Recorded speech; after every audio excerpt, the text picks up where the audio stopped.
Social Media Addiction by Savannah Parkinson.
So, what is social media addiction?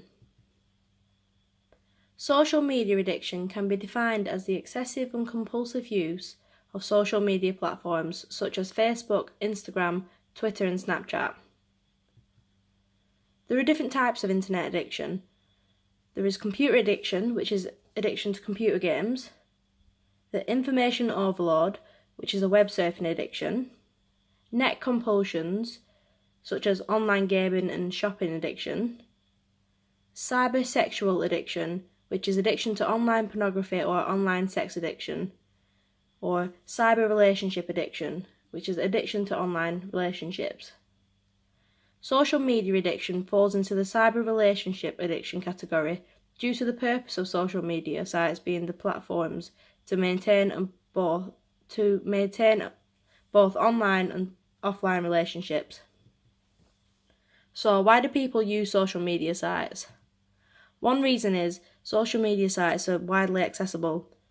Over the past 20 years, there's been a huge rise in demand for interpersonal mass communication technology such as smartphones. With Wi-Fi access, there are endless functions available to users such as browser access to download multiple applications, cameras, and many more functions. A study in 2013 found that with the increase in smartphone usage also brought along an increase in usage of social networking platforms. Another reason why people use social media sites are relationships. Social media has fundamentally changed the dating world. Relationships are built faster online due to the increased amount of self-disclosure in computer-mediated communications in comparison to face-to-face conversations. In relation to the hyper-personal model, Walther suggests that computer-mediated communication can surpass levels of emotion and affection relative to face-to-face communication, meaning users have an enhanced opportunity of maximum self-presentation. Another reason why people use social media sites is the upkeep and creation of friendships. Social media and online gaming are the most common digital platforms for meeting friends. 57% of teens have met a new friend online. It is reported that people believe their online relationships are actual, genuine, personal relationships. A comment from a participant in a study conducted by Wilkins talked about him knowing the people he talks to online better than he knows his oldest and best friends. Another reason why people use social media sites is FOMO, or the fear of missing out. With the endless loop of Facebook friends updating their profiles with life updates and statuses, there is a concept called fear of missing out, which is defined as being the apprehension that others are having great experiences which one is missing out on. A study carried out in 2013 reported fear of missing out was linked to higher levels of social media engagement, lower life satisfaction, and distracted driving and use of social media platforms during lectures. The Facebook Sevens, as pointed out by Johnson 2008. Connecting. People can connect on social media. Participating. People participate in group behaviours on Facebook. Sharing. People share different types of media on Facebook. People use Facebook. Updating. All users can update their status on a regular basis. Surfing. Basically, virtual people watching. Investigating, or social surveillance. The uses and gratifications theory. The uses and gratifications theory is a popular approach which is applied in aid to understand mass communication. It looks at what people do with media rather than what media does to the people. The theory looks at the fact that people are not passive but actually take an active role in integrating different kinds of media into their lives. Uses and gratification theories and users' needs.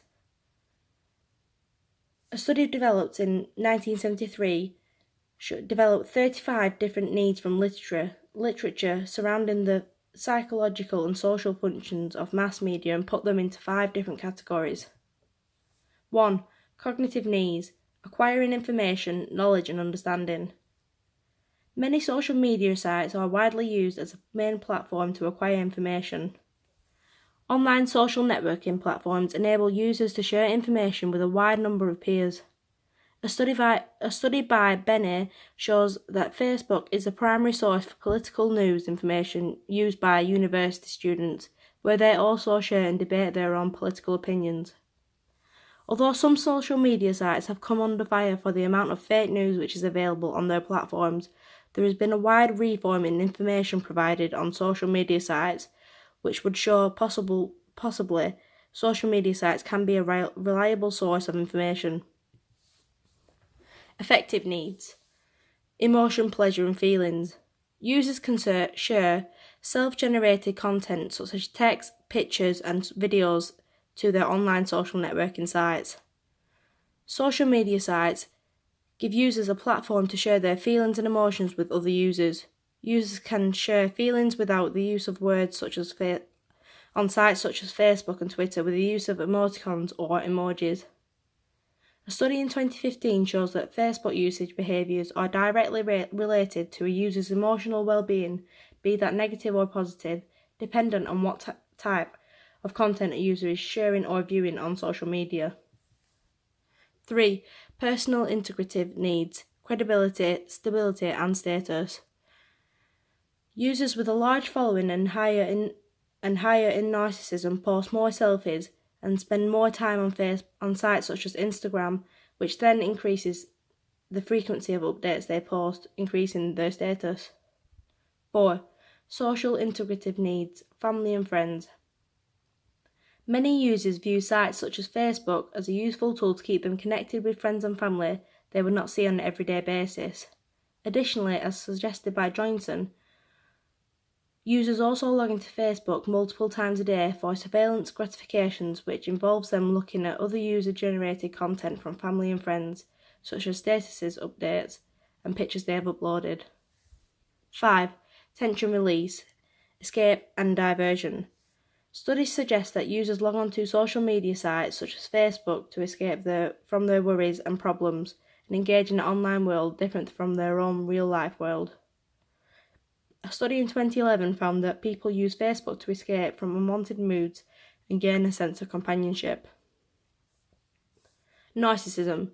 A study by Carpenter looks at self-promoting Facebook behaviours such as status updates, selfies and updating personal infos, and this study suggests that some subscales on the narcissism scale greatly correlate with self-promotion on Facebook, such as grandiose exhibitionism.